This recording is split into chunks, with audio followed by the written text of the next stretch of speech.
Hey everyone, it's Max Soto here. I just wanted to take a quick break from the video that I'm currently working on, which is another Lord of the Rings based video that should be coming out within the next week or so.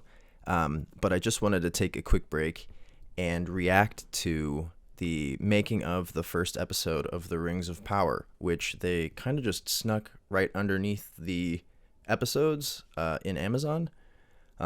In Amazon Prime's information on the video, you can go down there and you can find these as well.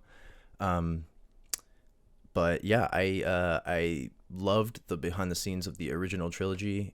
It was one of the things that really got me into filmmaking, so I'm really excited to take a look at this and to see what sort of information we can learn from this. So let's get right into it. This is episode 1.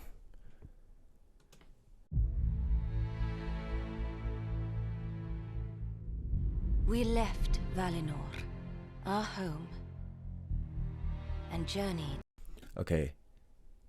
Right away, this set is very small. I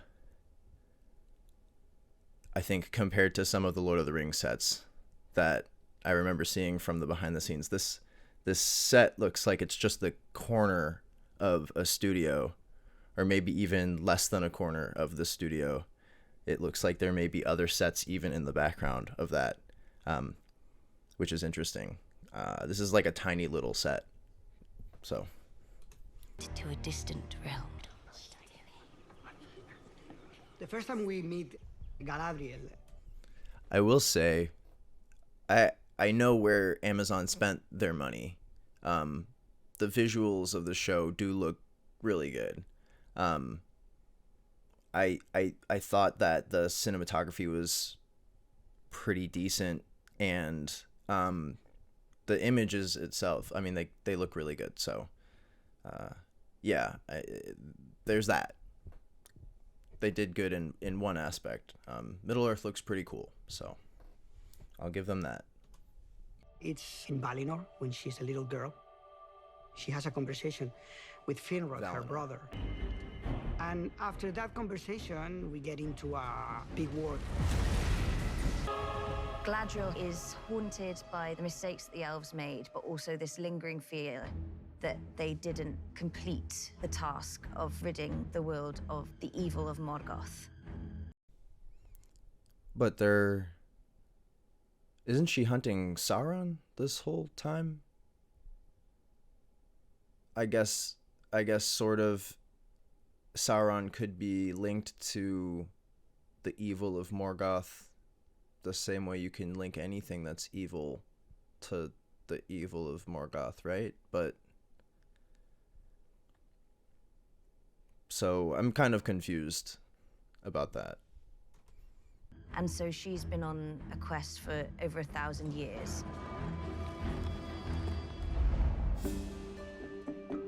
I'm Markella and I'm playing Eleanor Kilmark Brandyfoot. It's good to know that at least one person in the show isn't faking their accent. Otherwise known as Snorri. Welcome to the Harfoot community. These are all of our cards. A lot of them are in like a camouflage mode. It's really important to convey that they are nomads in this world. We know that hobbits are very skilled at remaining unseen in nature, even in the Third Age. We sort of took some of those things back to their kind of primal roots and said, so what if you had this community of Why are you wet? People who are very skilled and adept from hiding from the dangers of the outside world. Why didn't he just wipe his glasses off? Even as a young kid, was the creatures. Everyone is equipped with the foundation of skill fighting, sword work, and everyone except for anyone that's not Galadriel. So no one is good at fighting except for Galadriel. Didn't you watch the show? hand to hand. We go, okay, he's an elf. And then the movements. Okay, he's an elf. There's a lot of imagery in their chainmail, and it was all labor intensive. So if you watched the original trilogy, you know that the armor department spent a lot of time creating chainmail. And you know that they had an extremely difficult time making it look, sound, and feel real. It's probably all just really, really, like she said, labor-intensive work. That's kind of goes without saying. So we have to show that we have kind of like a timeless wisdom or dignity in the way that we dispatch with an opponent. Yeah, that's definitely my biggest problem with anything anyone has said so far. Dignity in how they dispatch with an opponent. Are they going to show how he dies in this? I'm pretty sure this guy just stands there as a block of ice hits him in the face and he dies. That's not very dignified. In a fight. Yeah, they're gonna show it. I think that was very important in that scene with The recklessness that she has, like, emotionally is also kind of physical. She's scrappier than some of the elves. That whole scene, of course, many people have already commented on how ridiculous it was. We should have just listened. We should have seen that and turned off the show. It reminded me of the barrel scene from The Hobbit, where they're fighting and that barrel kind of bounces around everywhere. It seemed goofy. That scene was so silly. And not in a fun way. What she's doing is she's kicking the embers around, and that's how you start a fire. In my opinion, that's how you start a fire. Who is this guy? She's making things worse. So my goal is to insist strongly that she returns to Valinor and finds eternal peace and reward for her years of service. So it's not that the day you declare peace, you have peace.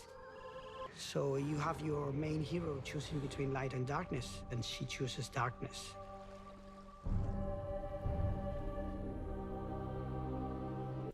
Okay, so you have your main hero choosing between light and darkness, and she chooses darkness. Are we supposed to like Galadriel at all? It sounds like they totally understand that they're creating an unlikable character. Darkness equals evil, light equals good. I mean, that's just, kind of well-known knowledge. That means she's choosing evil. And I guess that's sort of a theme throughout this show, is that Galadriel is sort of becoming this corrupted version of herself. But why would they do that? Well, that was the first episode. I'm excited to see the second one and get into the really good stuff. I really, really want to watch the episode on the episode after Mount Doom erupts, because I think the practical effects in that are really cool, and I want to know more about how they did that. But for now, I'm gonna get out of here. I'll see y'all soon. Hey, it's me again. I'm currently editing the video that you're watching right now, and I just wanted to say thank you so much for watching. Drop a like and follow if you enjoyed the video. Stick around for some more content. I got it coming out soon, I promise. And let me know what you thought of the making of the Rings of Power series that they got down there. If you haven't seen it already, go give it a watch. It's really awesome. Thank you all so much, and I'll see you in the next video.